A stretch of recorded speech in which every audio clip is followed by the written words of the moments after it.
कहानी की शुरुआत होती है 1950 में, जहां एक कार फैक्ट्री के अंदर गाड़ियां तैयार की जा रही थी। लेकिन उनमें एक लाल रंग की गाड़ी खास थी जिस पर एक मैकेनिक काम कर रहा था। जब वो इंजन चेक कर रहा था तो अचानक से गाड़ी का हुड अपने आप बंद हो गया, जिससे उसका हाथ बुरी तरह जख्मी हो गया। वहां डॉक्टर ने उसके हाथ पर पट्टी की और उसके बाद एक और मैकेनिक गाड़ी चेक करने आया। जब वो गाड़ी के अंदर था तो उसके सिगार की राख सीट के ऊपर गिर गई और कुछ देर बाद जब फैक्ट्री का काम खत्म हो गया तो सब अपने अपने घर जा रहे थे। पर जाते हुए सुपरवाइजर ने देखा कि लाल रंग की गाड़ी की लाइट अभी भी चालू थी। उसने जैसे ही गाड़ी का दरवाजा खोला तो अंदर से सिगार वाले मैकेनिक की लाश बाहर गिरी। इसके बाद हमें 28 साल के बाद का टाइम दिखाया जाता है। यहाँ हम डेनिस नाम के एक स्टूडेंट को देखते हैं जो अपनी गाड़ी में अर्नी नाम के एक दूसरे लड़के के घर पहुंचा। वो एकदम सीधा साधा पढ़ाकू लड़का था। डेनिस और अर्नी एक दूसरे से काफी अलग थे, पर फिर भी वो जल्द ही काफी अच्छे दोस्त बन गए। आज उनका स्कूल का पहला दिन था। स्कूल पहुंचकर उन्होंने लॉकर से नई किताबें निकाली, तभी उनकी नजर ली नाम की एक खूबसूरत लड़की पर पड़ी। इसके बाद डेनिस और अर्नी घर लौट रहे थे तो अर्नी को अचानक एक घर के बाहर एक गाड़ी दिखाई दी,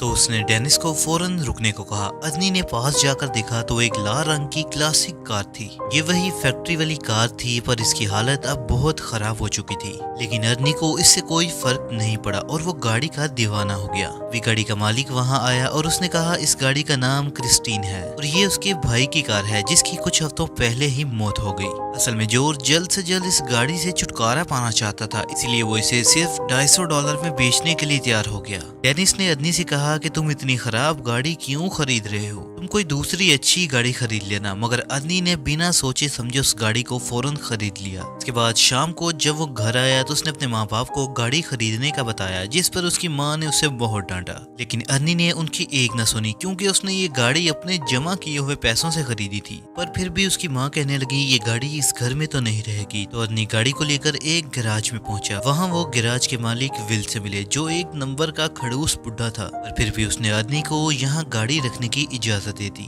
रास्ते में डेनिस ने अर्नी से पूछा कि उसने क्रिस्टीन जैसी खटारा गाड़ी क्यों खरीदी। इस पर अर्नी ने कहा कि उसने ये गाड़ी नहीं चुनी, बल्कि इस गाड़ी ने उसे चुना है। अगले दिन डेनिस लंच के दौरान अर्नी का इंतजार कर रहा था। काफी देर तक जब अर्नी नहीं आया वो उसे ढूंढने निकला, तब उसने देखा कि बड़ी नाम का एक बदमाश लड़का अर्नी को परेशान कर रहा था। डेनिस ने उसे मना किया तो बड़ी ने लंच जमीन पर फेंक दिया और अर्नी को उस पर गिरा दिया। इससे अर्नी का चश्मा गिर गया और बड़ी ने उसे पैरों तले कुचल कर तोड़ डाला। इसके बाद बड़ी अर्नी की हालत पर हंसने लगा, पर तभी डेनिस ने बड़ी पर हमला कर दिया। बड़ी की गैंग ने डेनिस को पकड़ लिया। जल्दी वहाँ एक टीचर ने आकर लड़ाई रुकवाई। तब अर्नी ने बताया कि बड़ी ने उनको चाकू से धमकाया है। टीचर ने बड़ी और उसके साथियों को ऑफिस में भेज दिया, जिसके बाद बड़ी को स्कूल से ही निकाल दिया गया। और अब कई हफ्ते गुजर गए और अर्नी दिन रात करके अपनी गाड़ी ठीक करने में लगा हुआ था। इसके बाद गैराज के मालिक ने अर्नी को गैराज में ही नौकरी पर रख लिया और बदले में अर्नी अपनी गाड़ी के लिए पुर्जे इकट्ठे कर सकता है। अर्नी ने इसके लिए हाँ कर दी और अपनी गाड़ी ठीक करने में लग गया। मगर उसे इस बात का एहसास ही नहीं हुआ कि कब उसे गाड़ी ठीक करते करते क्रिस्टीन से हद से ज्यादा लगाव हो गया। इसके बाद शाम को डेनिस अर्नी से मिलने आया, क्योंकि काफी दिन से वो दोनों मिले नहीं थे।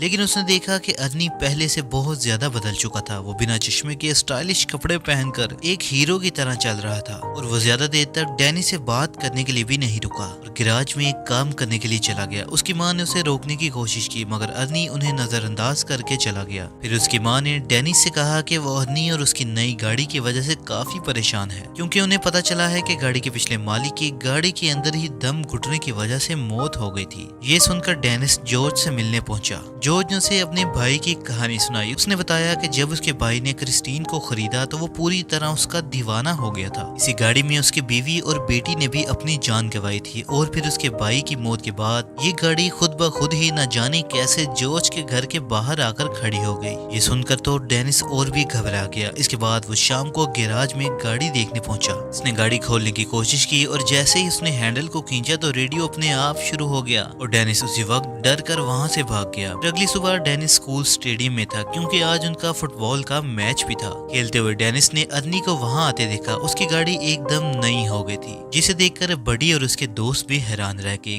गाड़ी में अर्नी के साथ ली भी थी। उसने बाहर निकलकर सबके सामने अर्नी को चूम लिया। ये देखकर डेनिस को थोड़ा गुस्सा आया और खेल से उसका ध्यान भी हट गया। इसी मौके का फायदा उठाकर दूसरी टीम के प्लेयर्स ने उसे धक्का देकर बॉल छीन ली। इस धक्के से डेनिस इतनी जोर से जमीन पर गिरा और फौरन बेहोश हो गया और उसे गहरी चोट भी आई। इसके बाद डेनिस की आंख खुली तो उसने देखा कि वो एक हॉस्पिटल में था और उसकी टांग और गले में प्लास्टर लगा हुआ था। तभी अर्नी उससे मिलने आया। डेनिस को एहसास हुआ कि उसका दोस्त काफी ज्यादा तेजी से बदल रहा था। कहाँ वो एक डरपोक सा लड़का हुआ करता था जो अपने घर वालों की हर बात मानता था, लेकिन अर्नी जल्द ही डेनिस को गुड बाय कहकर निकल गया। शाम को वो ली के साथ मूवी देखने गया और बाद में वो गाड़ी में ही एक दूसरे को चूमने लगे। पर अचानक ली गाड़ी से उतर गई। अर्नी बाहर आया तो ली कहने लगी, मुझसे ज्यादा तो तुम अपनी गाड़ी से प्यार करते हो। अर्नी को उसकी बातें अजीब सी लग रही थी, पर फिर भी उसने जैसे तैसे करके ली को मनाया और उसे वापस गाड़ी में बिठाया। पर उस वक्त विंडशील्ड खराब हो गई। अर्नी बाहर निकलकर देखने लगा, ली गाड़ी में ही कुछ खाने लगी कि गाड़ी का रेडियो अपने आप ही चालू हो गया। इसी वक्त डैशबोर्ड से बहुत तेज रोशनी आई और ली को लगा कि उसका गला घुट रहा है। अर्नी फौरन उसकी मदद करने के लिए दौड़ा, मगर गाड़ी अंदर से लॉक हो चुकी थी। अर्नी बाहर से गाड़ी को खोलने की कोशिश करता रहा पर कोई फायदा नहीं हुआ। ली दम घुटने की वजह से मरने ही वाली थी कि ऐन वक्त पर वो दरवाजा खोलने में कामयाब हो गई और वहाँ खड़े एक आदमी ने उसे खींचकर बाहर निकाला। ये देखकर अर्नी ने उस पर हमला कर दिया, पर वो तो सिर्फ ली के गले में फंसा हुआ खाना निकाल रहा था। आखिरकार सब कुछ शांत होने के बाद अर्नी ली को घर वापस छोड़ने आया। ली गाड़ी से निकलते ही घर में घुस गई और उसने कहा कि वो अर्नी से कोई बात नहीं करना चाहती। अर्नी ने माफी मांगने की कोशिश की, मगर ली के दिमाग में ये बात बैठ गई थी कि इसके गाड़ी ने मुझे मारने की कोशिश की है, क्योंकि जब भी वो गाड़ी में इकट्ठे होते हैं तो कुछ ना कुछ गड़बड़ जरूर हो जाती है। ये सुनकर अर्नी को लगा कि शायद ली का दिमाग खराब हो गया है, इसलिए वो उसे कल बात करने को कहता है। अब अर्नी गाड़ी में वापस बैठा, मगर गाड़ी चालू ही नहीं हो रही थी। तब उसने क्रिस्टीन से बात करते हुए कहा कि आज ली के साथ जो भी हुआ उससे कोई फर्क नहीं पड़ता, क्योंकि वो क्रिस्टीन से हमेशा उतना ही प्यार करता रहेगा। इसके बाद उसने चाबी घुमाई और गाड़ी फौरन से चालू हो गई। अब वो सीधा गैराज में पहुंचा और क्रिस्टीन को वहां छोड़कर घर वापस चला गया। और तभी उसके पीछे से बड़ी और उसके दोस्त गैराज में घुस गए। उनके पास तरह तरह के हथियार थे और देखते ही देखते उन्होंने पूरी गाड़ी तबाह कर दी। और फिर अगले दिन अर्नी ने ली को जैसे तैसे मना ही लिया और फिर वो दोनों गैराज में आए ताकि अर्नी गाड़ी में से अपना कुछ सामान निकाल सके। मगर जैसे ही वो अंदर गए,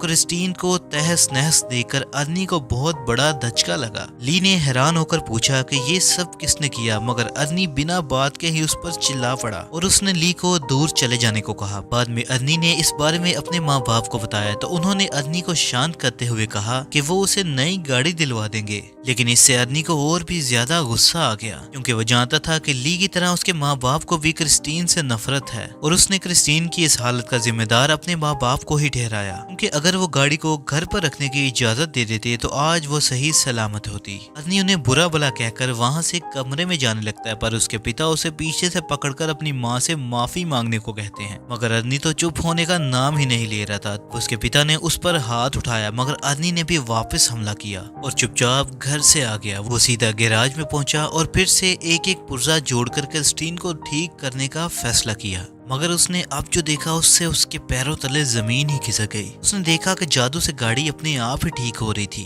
वर्नी ने खुश होकर गाड़ी से पूछा कि वो और क्या क्या कर सकती है। गाड़ी ने कुछ ही पलों में खुद को ठीक करके पहले जैसा कर लिया। इसके बाद हम आधी रात को मूची नाम के एक लड़के को देखते हैं जो बडी का साथी था। वो सड़क के बीच में एक ट्रक को रोककर लूट रहा था। तभी उसे दूर से एक गाड़ी के इंजन की आवाज सुनाई दी। उसने पास जाकर देखा तो पता चला कि ये तो क्रिस्टीन थी, जो एकदम नई होकर उसके सामने आकर खड़ी हो गई। उसे लगा कि अर्नी गाड़ी में ही है और उसे पता चल गया है कि उसने बडी के साथ मिलकर क्रिस्टीन को तबाह किया था। अब वो अर्नी से माफी मांगने लगा, पर अचानक से गाड़ी की हेडलाइट जली और वो तेजी से मूची की तरफ बढ़ने लगी। मूची अपनी जान बचाकर भागा और सड़क के साथ वाली गली में जाकर छुप गया। उसे लगा कि अब तो गाड़ी उसका पीछा छोड़ देगी, मगर जल्द ही क्रिस्टीन दोबारा वहां आ गई। मूची वहां से भागकर एक पुराने वेयर हाउस में घुस गया, लेकिन क्रिस्टीन ने उसका पीछा नहीं छोड़ा। आखिरकार मूची एक जगह पर फंस गया जहां क्रिस्टीन ने उसे घेर लिया और अब उसके पास भागने का कोई रास्ता नहीं था। मूची ने अपना चाकू निकालकर उसे धमकी दी, मगर क्रिस्टीन जबरदस्ती अंदर घुस गई और मूची को बेरहमी से कुचल दिया। फिर अगली सुबह अर्नी डेनिस से मिलने गया और उसने मूची की मौत के बारे में बताया। ये सुनकर डेनिस को बहुत हैरानी हुई। उसे ये भी समझ नहीं आ रहा था कि अगर क्रिस्टीन पूरी तरह तबाह हो गई थी, वो अपने आप ठीक कैसे हो गई। मगर अर्नी ने कोई जवाब नहीं दिया और चुपचाप वहां से चला गया। तभी डिटेक्टिव उससे मिलने आया और अर्नी को भरोसा दिया कि क्रिस्टीन पर हमला करने वाले गुंडों को ढूंढ रहा है और साथ ही मूची के कत्ल का केस भी उसी के पास है। अर्नी ने कहा कि वो मूची की मौत के बारे में कुछ नहीं जानता और वो उस खबर से बहुत खुश है। ये सुनकर डिटेक्टिव को उस पर शक हो गया। उसने अर्नी को बताया कि उसकी गर्लफ्रेंड ने ये गवाही दी है कि गाड़ी बिल्कुल टूटने फूटने के बाद भी अपने आप ठीक हो गई। ये सुनने के बाद अर्नी वहां से चुपचाप चला गया। बाद में उसने ली को फोन करके मिलने को बुलाया। ली ने आने से इनकार कर दिया, जिससे वो और ज्यादा गुस्से में आ गया। वहीं दूसरी तरफ बडी और उसका दोस्त डॉन शराब लेकर गाड़ी में जा रहे थे। रास्ते में एक दूसरी गाड़ी उनका पीछा करने लगी तो बडी ने गाड़ी रोककर देखा कि आखिर इस गाड़ी में कौन है, मगर हेडलाइट की वजह से उसे कुछ दिखाई नहीं दिया। फिर उसने अपनी गाड़ी रिवर्स की तो दूसरी गाड़ी भी वैसे ही रिवर्स होने लगी। वो गाड़ी कोई और नहीं बल्कि क्रिस्टीन ही थी। अब बडी ने गुस्से में आकर गाड़ी भगाई और सीधा एक गैस स्टेशन पर जाकर रोका। यहाँ उसका दोस्त रिची काम करता था। फिर उसने बाहर आकर लोहे का एक सरिया उठाया और गाड़ी वाले को धमकी दी, मगर तभी क्रिस्टीन बहुत तेजी से आई और सीधा बडी की गाड़ी से टकराई, जिससे उसकी गाड़ी की बुरी हालत हो गई। बडी को लगा अर्नी गाड़ी के अंदर है तो इसने अर्नी को बाहर निकलने को कहा, पर क्रिस्टीन ने एक बार फिर से बडी की गाड़ी को जोरदार टक्कर मारी और सीधा उसे वर्कशॉप में घुसा दिया। डॉन गाड़ी में बैठा हुआ था। क्रिस्टीन ने उसे भी बडी की गाड़ी के साथ ही कुचल दिया। इसी वक्त बडी की गाड़ी से पेट्रोल लीक होने लगा और अचानक उसमें आग लग गई। कुछ ही देर बाद गैराज में जबरदस्त धमाका हुआ और बडी का दोस्त रिची भी इसी आग में झुलस कर मारा गया। ये देखते ही बडी अपनी जान बचाकर भागा, पर क्रिस्टीन जलते हुए फिर से उसका पीछा करने लगी। आखिरकार उसने बडी को भी कुचल दिया और वो वहीं जलकर राख हो गया। कुछ देर बाद गैराज में विल को किसी गाड़ी के आने की आवाज सुनाई दी। उसने देखा कि क्रिस्टीन धुएं से भरी हुई थी। उसे बहुत हैरानी हुई क्योंकि अर्नी तो कोई दूसरी गाड़ी ठीक करने गया हुआ था। अब वो अपनी बंदूक लेकर देखने गया कि क्रिस्टीन के अंदर आखिर बैठा कौन है। उसने दरवाजा खोलने की कोशिश की मगर वो बहुत ज्यादा गर्म था और फिर उसने कपड़े की मदद से दरवाजा खोला। जब उसने देखा कि गाड़ी तो बिल्कुल खाली थी तो उसे भी कुछ भी समझ नहीं आया और वो खुद गाड़ी में बैठ गया। अचानक क्रिस्टीन ने दरवाजा अंदर से बंद कर दिया और फिर इसने विल की सीट को डैशबोर्ड में घुसाकर उसे बेरहमी से मार डाला। अगली सुबह अर्नी जब गैराज पहुंचा तो उसने देखा कि वहां कई सारी पुलिस की गाड़ियां मौजूद थी। वहां वो डिटेक्टिव से मिला तो उसने बताया क्रिस्टीन में गैराज के मालिक विल की लाश मिली है। इस पर अर्नी कहने लगा कि वो नहीं जानता कि ये सब कुछ कैसे हुआ, मगर वो अंदर से जानता था कि इसके पीछे क्रिस्टीन का ही हाथ है, क्योंकि वो एक बार फिर से चमकती हुई अपनी जगह पर खड़ी थी। दूसरी तरफ डेनिस अस्पताल से घर पहुंचा तो ली ने उसे फोन कर कहा कि वो उससे मिलना चाहती है। ली ने कहा कि उसे लगता है कि क्रिस्टीन ने अर्नी को अपने वश में कर लिया है और अब वो क्रिस्टीन की दीवानगी में पागल होकर अजीब सी हरकतें कर रहा है। डेनिस ने कहा कि उसे यकीन है कि अर्नी खुद से कोई गलत काम नहीं कर सकता, लेकिन अगर क्रिस्टीन ने इसके दिमाग पर कब्जा कर लिया है तो उसे खत्म करना बहुत जरूरी है। इसके बाद ली अपने घर आई, मगर कुछ ही देर बाद अर्नी क्रिस्टीन में बैठकर वहां पहुंचा। उसने डेनिस को ड्राइव पर चलने को कहा तो डेनिस नीचे आ गया। अर्नी एक बार फिर से बहुत अजीब बर्ताव कर रहा था। वो बहुत तेज रफ्तार में गाड़ी चलाने लगा और फिर इसने स्टीयरिंग व्हील भी छोड़ दिया। ये देखकर डेनिस घबरा गया और उसने कहा कि क्रिस्टीन उसके कंट्रोल में नहीं है, पर अर्नी ने बहुत अजीब तरीके से कहा कि उसके और क्रिस्टीन के बीच में कोई नहीं आ सकता।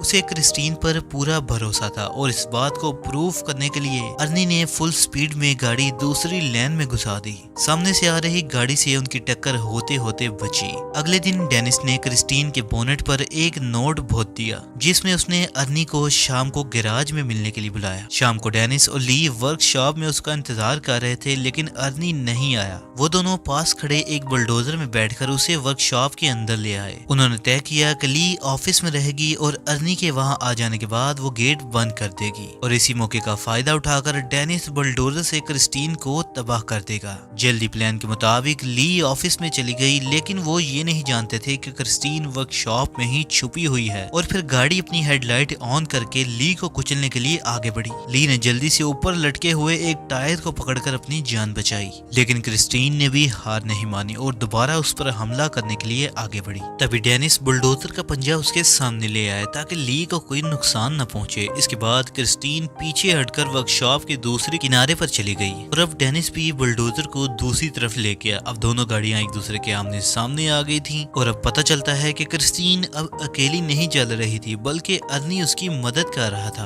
और अब वो पूरी तरह गाड़ी के वश में था। अचानक गाड़ी ने अपनी हेडलाइट ऑन की और कुछ ही सेकंड में खुद को पूरी तरह ठीक कर लिया। दूसरी तरफ बुलडोजर ने भी काम करना बंद कर दिया था, जिसके बाद डेनिस उसे दोबारा स्टार्ट करने की कोशिश में लग गया। इसी दौरान गाड़ी ऑफिस की तरफ ली को खत्म करने के लिए दौड़ी, मगर जोरदार टक्कर की वजह से अर्नी विंडशील्ड तोड़ता हुआ बाहर जा गिरा। ली उसे देखने के लिए आगे बढ़ी पर अर्नी ने अचानक उछलकर उसे पकड़ लिया। अर्नी के शरीर में विंडशील्ड का एक बड़ा सा टुकड़ा घुस गया था। अर्नी ने अपने आखिरी टाइम में गाड़ी को छूने की कोशिश की लेकिन जख्मों से हार कर क्रिस्टीन के सामने ही दम तोड़ दिया। ली फौरन वहां से भागी लेकिन क्रिस्टीन ने बदला लेने के लिए फौरन रिवर्स गियर लगाकर उसे कुचलने की कोशिश की, लेकिन एन वक्त पर ली बच निकली पर गाड़ी एक पिलर से जा टकराई और उसमें अटक गई। उधर डेनिस इस मौके का फायदा उठाते हुए क्रिस्टीन की तरफ बढ़ने लगा।